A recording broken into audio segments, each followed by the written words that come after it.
All right, my friends, I'm Deacon Nick, and we're going to go into part 2 of getting your email list going, how to buy and set up a domain and email addresses to start an email list. Uh, the first video was just explaining why you need an email list, showing you some of the ways that you can monetize with an email list. My favorite is being able to tell a brand, well, you know what, for an extra 2 Gs, I can send your ad to 30,000 of my best fans or whatever it is. But anyway, look at that. I'm just getting going. I'm already off target. But this one, I want to show you how, and it's not complicated, but I want to show you how to get your email address and get your domain, your www address. Gosh, I hope in this year and time, I don't need to explain what a domain is, but so let's get started. This is I wouldn't, I put this, let's get started with the tools you need to create your mailing list. I guess they're tools. They're not like the autoresponder and a landing page and other things that we're going to talk about in the next couple of videos. But one of the quickest ways to make your brand look good is to have a nice website, is to have a nice website and a professional email address, especially a professional email. I won't say especially, you need them all. But anyway, so if you're going to start your emailing list, these are the first couple things that you're going to have to buy. They're very, very pretty inexpensive. That's vague. But first, let's talk about the domain, your address, your www dot whatever address. I'm always going to suggest .com, but a few things. Keep it short. Don't make it too long because you want it to be relatively short, and you want it to be memorable. You want it to be something that people are going to remember. Make it easy to spell when you choose your domain. As an influencer, one of the easiest things you could do is just use your name, right? Simon Smith, Joe Friend, whatever the hell your name is, just .com, or let's say you teach, I don't know, sewing, joesmithsewing.com or whatever it is. I don't suggest, well, in some cases you might have to, like I've been forced to it because it was my best option, but you don't want to use numbers if you can help it. Because like if you're going to use the number 1, like onegreatwebsite.com, is it the digit 1? Is it ONE 1? Is it WON 1? So try not to use words in it that have double meanings or that can be spelt more than one way, or that can be like, a numeral or spelt literally, phonetically, a word. And then try to match your brand and your business name. So, try to include what you do inside of your domain, because your domain, for another thing, for search engine optimization, it tells Google what you do. So, that's kind of like, and it's not like the main thing you need. Years ago, when we first started doing search engine optimization, the domain, I could say, it was probably more important than anything.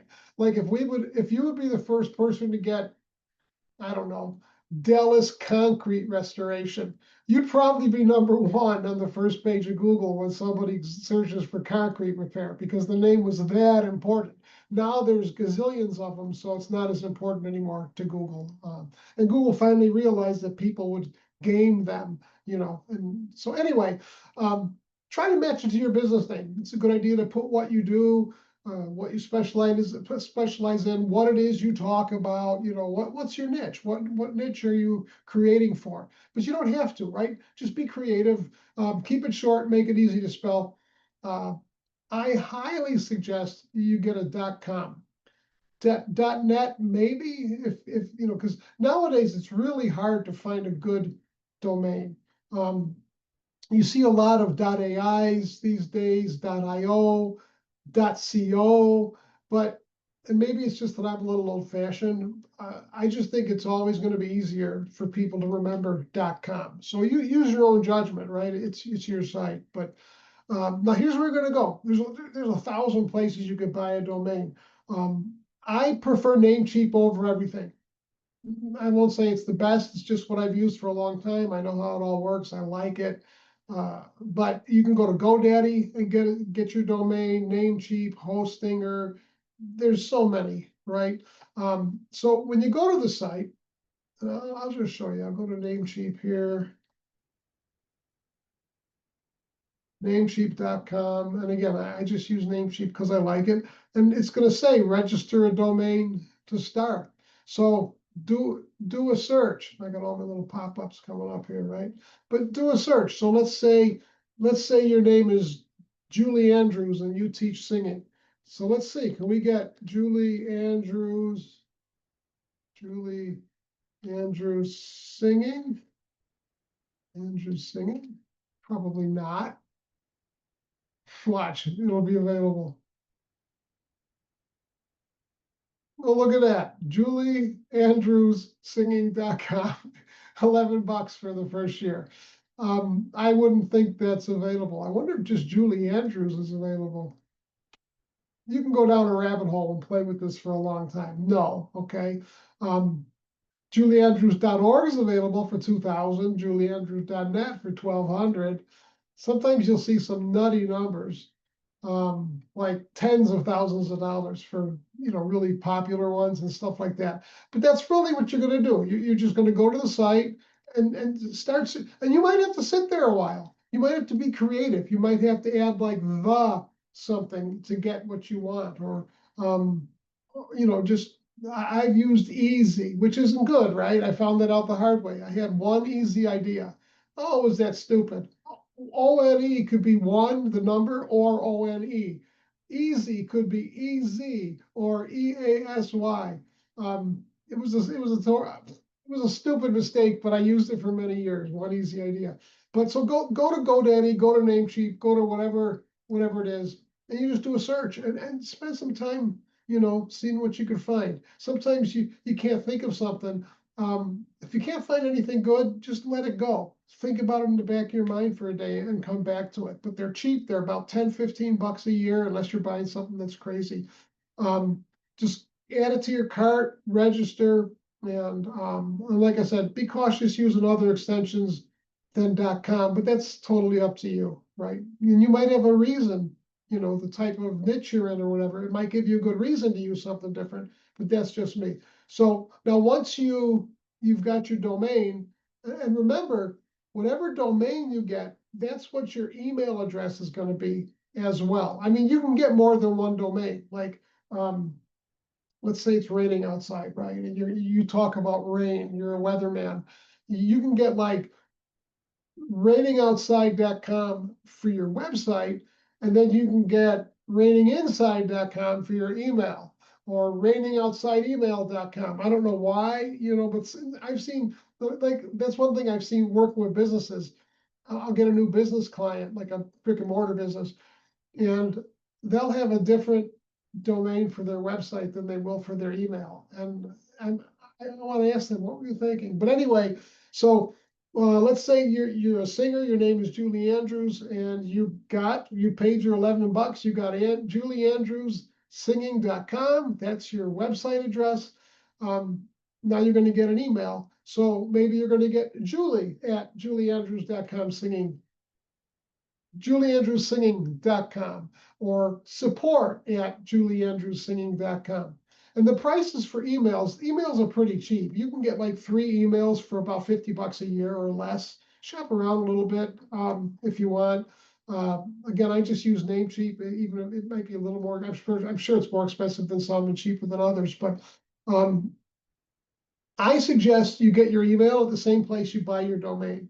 So if you go to Namecheap to buy your domain, get your emails at Namecheap. If you go to GoDaddy to buy your domain, get your emails at GoDaddy. Because when you buy them through the same place, it's easier to connect them. It's easier to set them up. Like if you have your name, if you have your domain, your website at Namecheap, and then you buy your email addresses at GoDaddy, you got to do transfers, and it's just a lot easier. So I highly suggest getting it from the same place. I think you should get a professional email. You shouldn't use a Gmail or Outlook and Yahoo. Now, I use a Gmail for a lot of things because I have a Gmail address I've used for 20 years, maybe since the internet came out. I forward everything, but I also have a whole bunch of business emails as well. So what I do when I buy a business email, so I don't have to keep checking all of them, I forward it to my, it's like a catch-all email, right? My Gmail account. So when I have Nick at aisprinkled.com, I have help at AI Sprinkled, I have support at AI Sprinkled, et cetera, et cetera. I can go there to send, but when the incoming email all gets forwarded to my one account, so I can look there and then go other places if I have to. So anyway, some popular options is a Google Workspace. I've never used a Google, well, I guess I did once years ago. I like Namecheap. If you use Office apps a lot, you might, or if if you already have like a Microsoft email address, well, then you'd have the domain too. But Zoho is a cheap one. Bluehost is a cheap one. There's a lot of them. You might know one. Again, if I'm going to kind of be a mentor and help you with this, I kind of push you to use Namecheap, not because I'm in love with Namecheap, but if you ask me for help, I'll be able to help you a little easier with Namecheap. So you're going to get your domain. That's where your emails are going to be set up. The domain will be set up already. Once you buy it, it'll be there, right? And that's where that domain is going to point at your website. When we get your website or we get you your landing page, so let's say you've got julieandrewsinging.com, and to create your email list, you're going to create an ebook, the 5 steps to writing a new song or whatever it might be. We're going to build a landing page, and that's going to be at like julieandrewsinging.com/special or something like that. And we'll talk about that in the next video. So once you do get your your website, you have to connect you have to connect the address to that website. It's very simple to do. You fill out a form. So anyway, so let's talk a little bit about connecting the email to your domain. This is one of the main reasons I suggest you get them at the same place. It's a lot easier. In a lot of cases, it's already done for you. You buy the email, you buy the domain, and it does it for you. But you're going to see something that's called MX records. And think of these as instructions telling the internet where your email should go. So when somebody sends you an email, it has to, I go to my Gmail or whatever, and I type, I want to send an email to help@julieandrewsinging.com. Something has to, when I hit send, something has to tell my email or the internet or whatever you want to call it, how to get that message to your inbox. And that's what MX records do. Think of these as instructions, tell the internet where your email should go. And when you send an email, the server checks the MX records to know where to deliver it. Okay, so don't let it scare you. Depending on where you get it done, it's going to be a little bit different, right? GoDaddy's a little bit different than Namecheap, than Bluehost, et cetera, et cetera. But basically, you're going to log into the site where you bought your domain, and you're going to click on either domain management or DNS settings. And then you'll, like in Namecheap, you'll go to domain management, you pick your domain, then you click on advanced, right? But you'll find the section for the MX records, and they'll tell you, it'll say, here's your MX records. And they have different names, but I'm not going to go too deep into it now. I'm happy to help anyone here once you're setting this up. But basically, you're just going to copy and paste what they give you into the field that they tell you to copy and paste it in, and it'll connect your emails to your domain, right? And then save the changes. One thing that we have now that we didn't have even a couple years ago is AI, right? If you have a problem connecting any of this, just go to your favorite AI and carefully, I won't say carefully, properly explain the issue. I'm trying to connect my domain to this. I'm using Hostinger. Here's my domain. Here's the email address. What do I do to make them work? And it'll ask you questions. You answer the questions, but AI, I'll tell you exactly what to do. And it's up to you how many emails you get. They're a little cheaper when you buy more, right? So one might be $20 a year, two might be $28 a year, three might be $32 a year, or whatever it is, right? But you might want to just get your name at whatever address. You might want to get a support ad or a help ad or information ad or info ad, and you'll decide that on your own. Once you set everything up, you want to test it, right? Once your domain's connected, go ahead and create your email address. Most people start with something, and I guess I'm getting ahead of myself. Your name at, info at, support at, hello at. Once you set it up, send a test email. Go to your other email account and write yourself an email. Write an email to yourself, to your new email from your existing email, and send one to yourself. So make sure that it's working going out, make sure that it's working coming back in. If you send it and you can't find it, check your spam. It might end up in spam.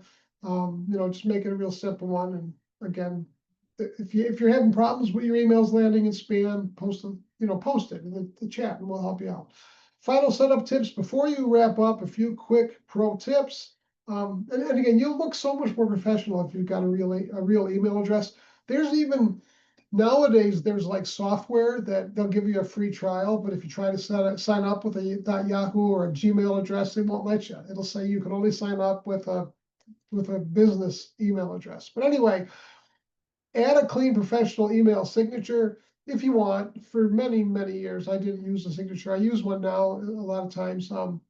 But a signature is basically, it'll automatically put in your any outgoing email, it'll put your name, your socials, your email, your website, whatever you want it to put, right? I'm sure you know what an email signature is. Turn on two-factor authentication for security to make sure it's only you ever log into the account. You don't want somebody else logging into your account and send an email. Set a recovery phone number and backup email. And I know Gmail forces you to do that.